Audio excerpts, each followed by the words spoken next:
اپنے لمحوں اپنے آپ کو مقام پر کھڑا خیال کرتے ہیں، قربان کرتے ہیں اور یہ چاہتے ہیں سعادت آپ صلی اللہ علیہ وسلم ہوں یا اس سے پہلے آپ صلی اللہ علیہ وسلم سے پہلے آنے والے پیغمبر، بزمی تاریخ یہ بتاتی ہے کہ افراد و تفریح کے مسائل پیدا قرآن مجید نے یہود کا بھی ذکر کیا، نصارہ کا بھی وقالت اليهود عزير بن الله وقالت النصارى المسيح۔ یہودیوں نے حضرت عزیر کو گرفت میں لینے کی کوشش کی، مسیحوں نے حضرت مسیح کو گرفت میں لینے کی کوشش کی اور یہ نتیجہ نکالا کہ گرفتار کیے گئے۔ اپنے عجز کا اعتراف کرنے کی بجائے انہوں نے اپنے عجز کو اور اپنی دانش کو گویا حتمی شکل دینے کی کوشش کی اور پھر اس گمراہی میں مبتلا نہیں کیے، غیر نہیں کیے اور انہوں نے وہ بنا ڈالا جو کچھ ان کے فہم کا، ان کے ادراک کا معراج تھا۔ اس لیے یہ زیر آسمان عرش نازک تر تھا اور اس پر بات کرتے ہوئے بہت سوچنا بھی پڑتا ہے اور پھر آخر میں سوائے غالب کی طرح برابر کسی بس کچھ نہیں ہے۔ غالب بہت اگربت تھے کہ وہ اپنا دامن بچا لیں اور انہوں نے کہہ دیا تو بس وہی جانے کے مل کیا جائے تو بس ہمارے طرح پہ سوا کچھ نہیں کر سکتے۔ رشید احمد صدیقی نے یہی لکھا علامہ اقبال کے بارے میں کہ اسلام کی تعلیمات سے زیادہ کسی چیز نے اقبال کو منحصر کیا تو اسلام کی شخصیت جی کیا بات اور شخصیت کے بڑے فرق ہے کہ ان کو دیکھتے ہوئے ان کی طرف جاتے ہوئے آپ نے زندگی کی بڑی قرآن مجید سے یہ معلوم ہوتا ہے کہ رسالت مآب صلی اللہ علیہ وسلم کی سیرت اور ذات اسلام کی سب سے بڑی برکت۔ آپ جب تشریف لائے تو قرآن مجید تو لازم نہیں ہوا، قرآن تو دین کی حقانیت کی اساس بنا بلا شبہ اور آج بھی ہے۔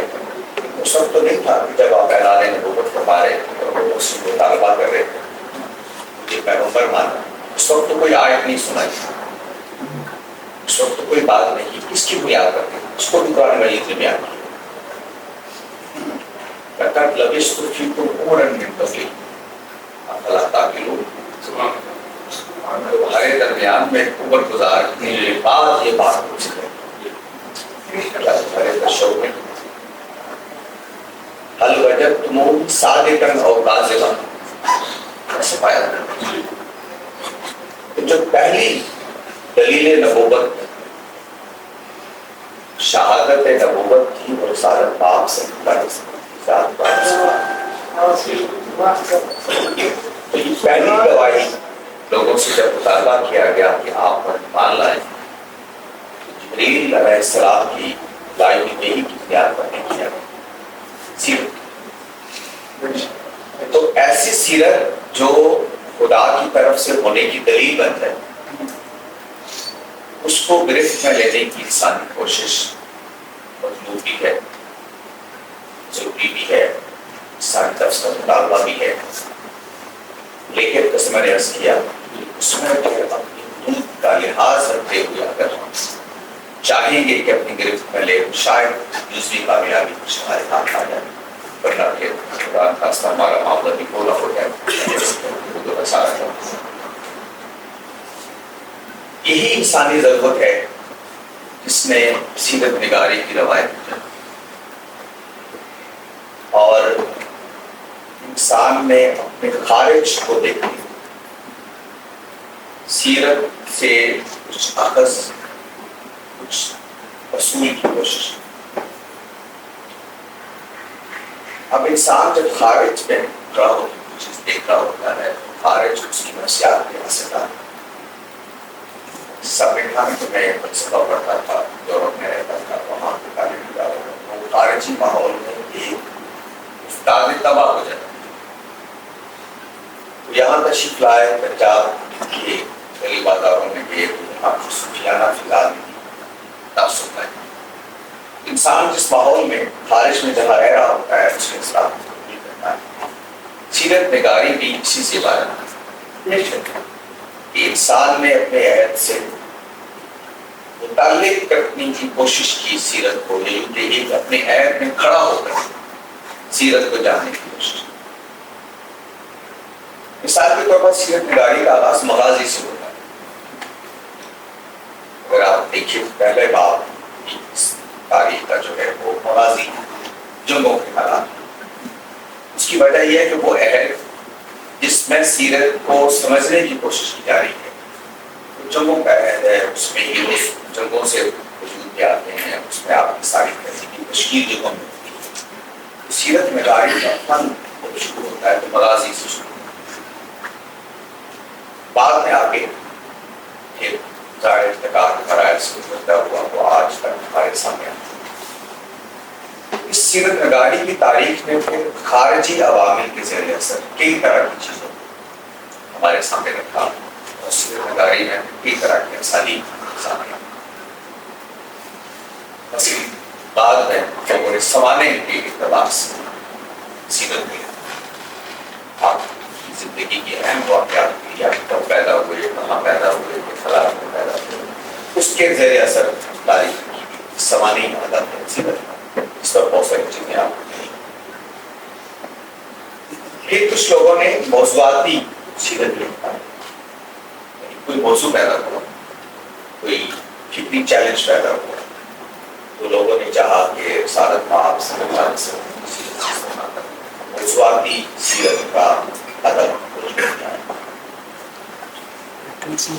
پھر اکثر مفتی صاحب جیسا آدمی جو کلچرل پس منظر میں چیزوں کو دیکھنے کا ایک اسلوب رکھتا ہے، اس کو سہل سمجھتا ہے کہ اگر کسی کلچرل پس منظر میں کوئی چیز سامنے آئے تو لوگوں کو سمجھا سکتا ہے، بہتر سمجھ سکتا ہے. اس کی خواہش ہوتی ہے کہ وہ لوگوں کو بھی اسی اسلوب میں چیزوں کو سمجھائیں.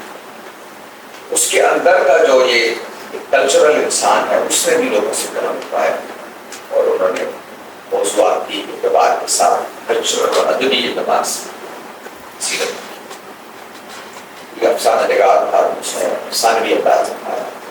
مجھے یاد ہے دو چیزیں بچپن میں ہم نے پڑھی تھی تو آج تک ذہن سے نہیں گئی. ایک ہندوستان کی عالم ہے محمد عنایت اللہ سلطانی صاحب کی کتاب ہے محمد عربی. تو آپ کبھی پڑھیں تو آپ کبھی چاہے گا کہ پڑھتے چلیں.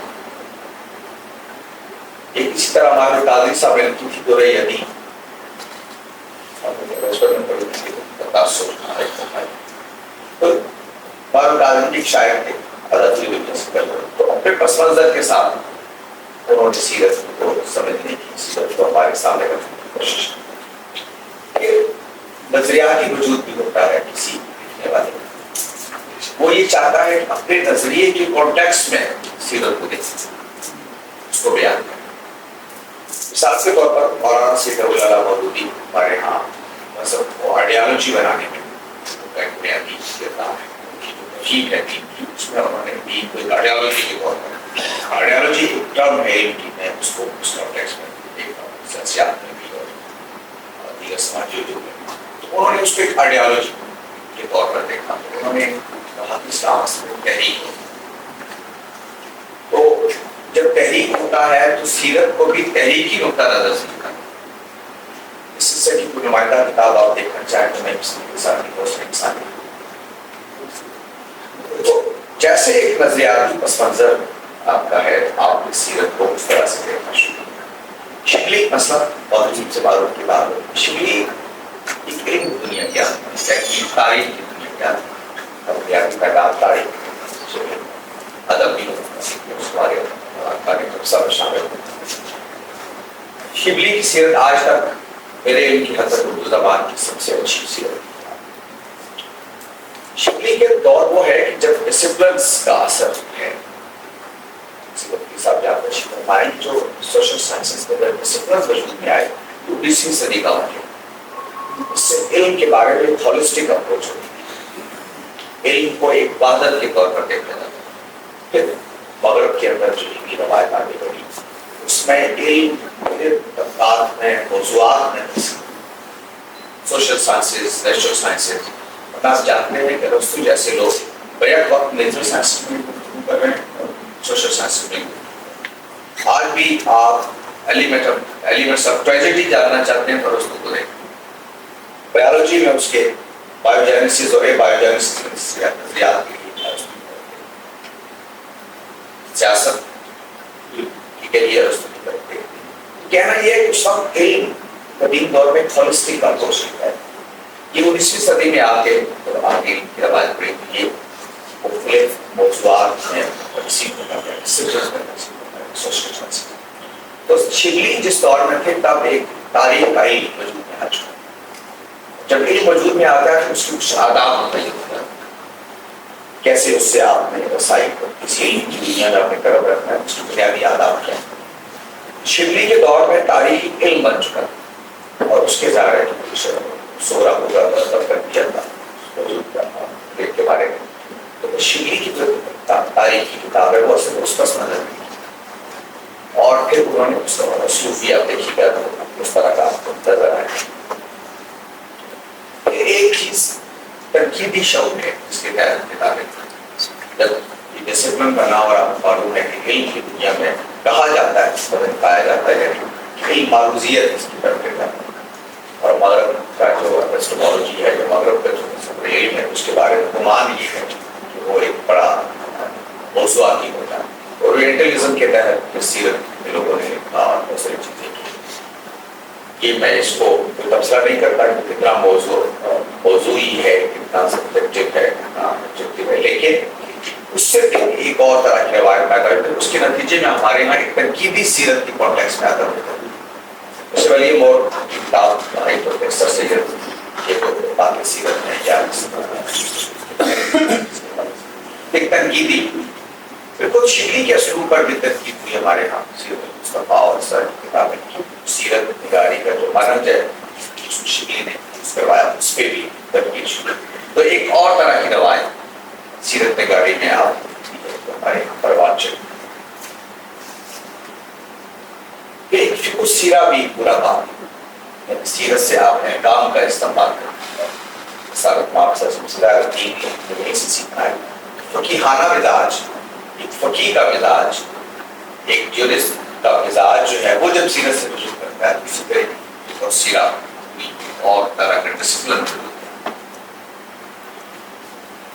کہنا یہ ہے کہ سیرت نگاری کا یہ جو سارا عمل ہے یہ بتا رہا ہے کہ انسان کیسے جزوی طور پر اتنی بڑی شخصیت کو اپنی گرفت میں لینے کی کوشش کر سکتا ہے۔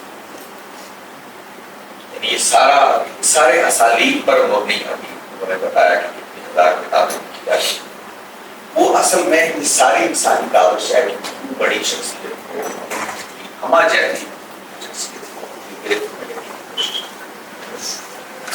دور جدید میں پھر یہ کہتے ہیں کہ دور جدید کی ساخت کو اگر ہم سامنے رکھیں اس میں سوشل سائنسز کو ایک باقاعدہ حیثیت حاصل ہوگی علم کی دنیا کے اندر، اور بڑی ضرورت پیش آئی کہ انسان کو آپ اینتھروپولوجی اور سوشیولوجی کی کانٹیکسٹ میں یعنی سماج کو سامنے رکھتے ہوئے ہم سمجھتے ہیں اس کی ایک زندہ اور تازہ مثال سوشل سائنسز بایولوجی کا پس منظر ہے اور کلچر کو ایک خاص حوالہ ہے۔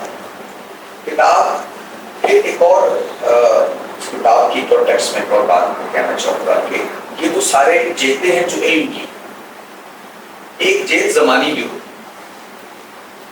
آپ کس عہد میں رہتا ہے اور آپ کا مخاطب کون سا معاشرہ ہے۔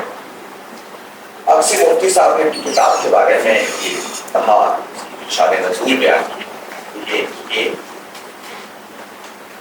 انگریزی سمجھنے والے مغرب کا اس کے لیے لکھی۔ اب اس کا اپنا ایک مائنڈ سیٹ جو انگریزی پڑھتا ہے، انگریزی کلچر کے اندر پڑھا چڑھا ہے، اس کے ہاں ایک اور طرح کا کلچر ہے جس میں وہ سیرت کو سمجھنے کی، اس کو سمجھانے کی کوشش ہو رہی ہے۔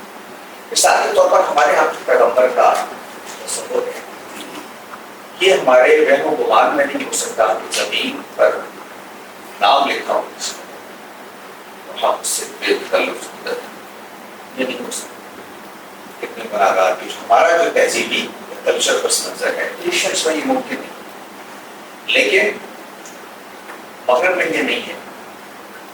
جیزس زمین پر لکھا ہوں ہے کہ افریقہ کی شہر چوکیا Salt Lake City footpath پر لکھا ہوا تھا جیزس وی ٹرسٹ۔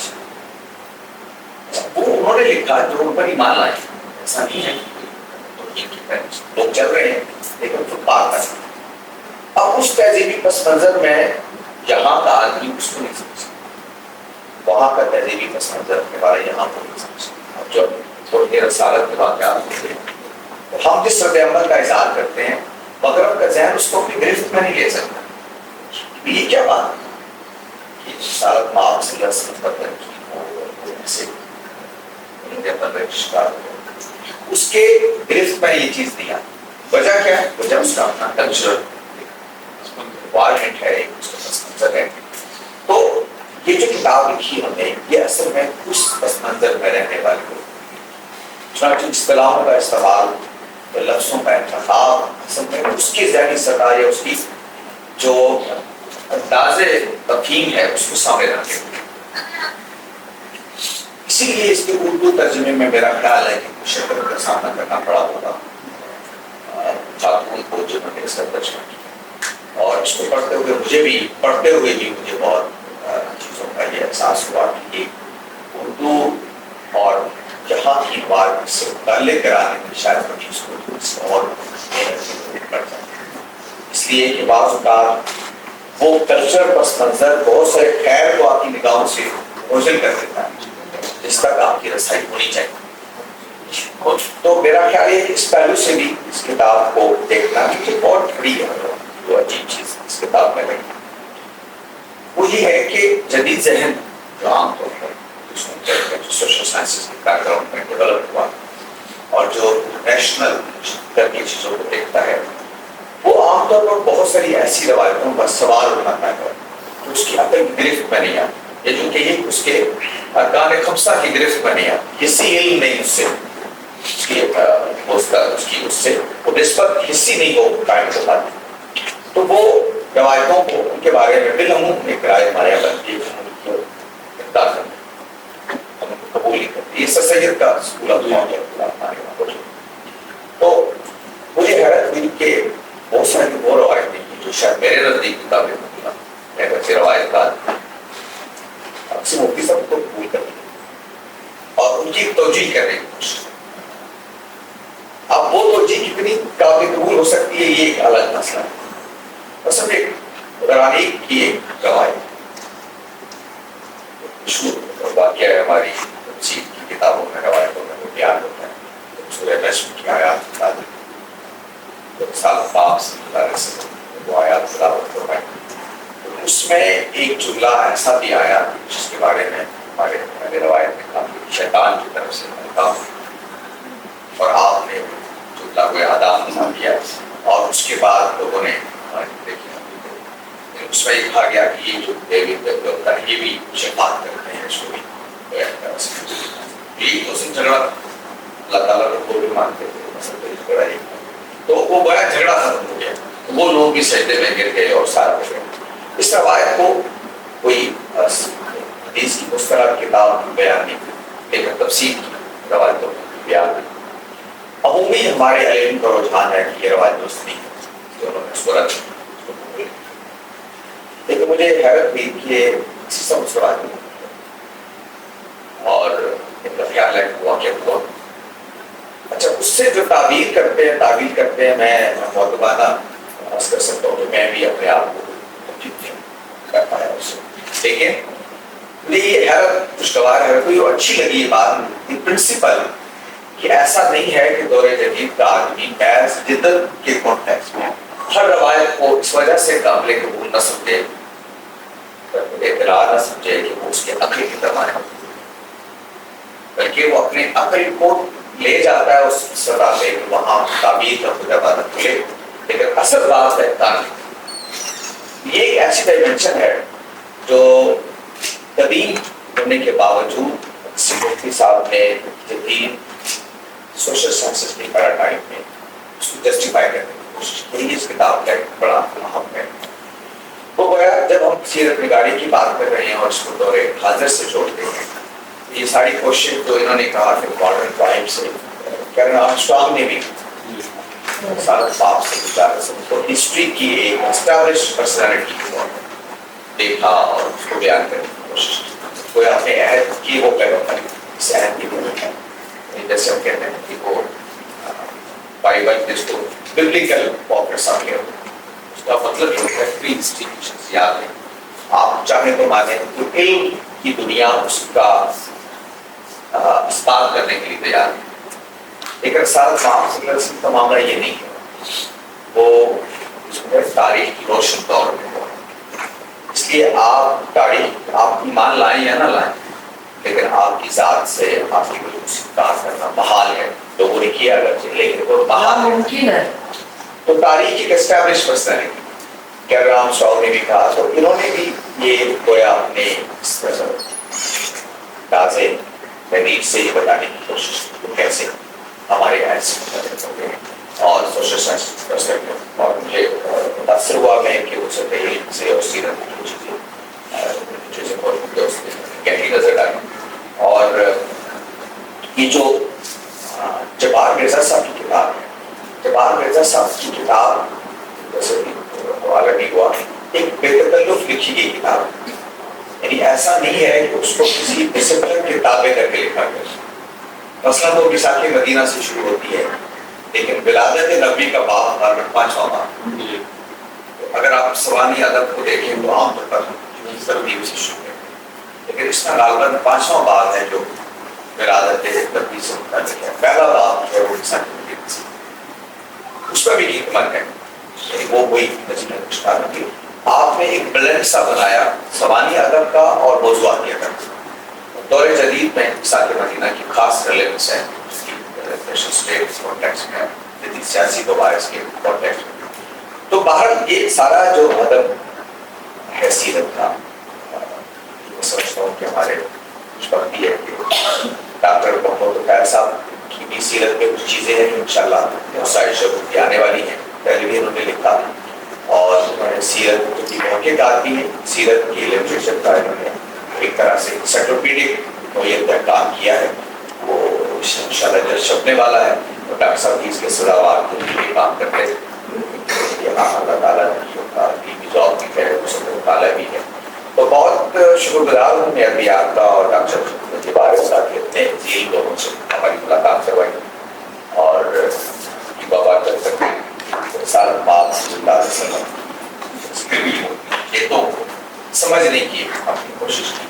قرآن مجید سے معلوم ہوتا ہے کہ پیغمبر اس لیے نہیں آتے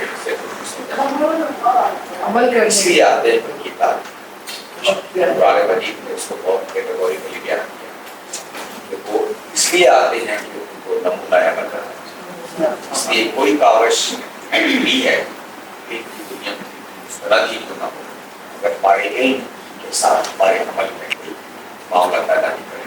وہ آپ کو مقصد قرآن مجید نے بیان کیا کہ علم الکتاب و الحکمہ و یزکی، علم اور تزکیہ۔ اگر سیرت کی حاصل ہونے والا علم ہمارا تزکیہ نہ کرے تو پھر ہمیں اپنی سیرت فہمی پر یقیناً نظرثانی کرے۔ بہت شکریہ۔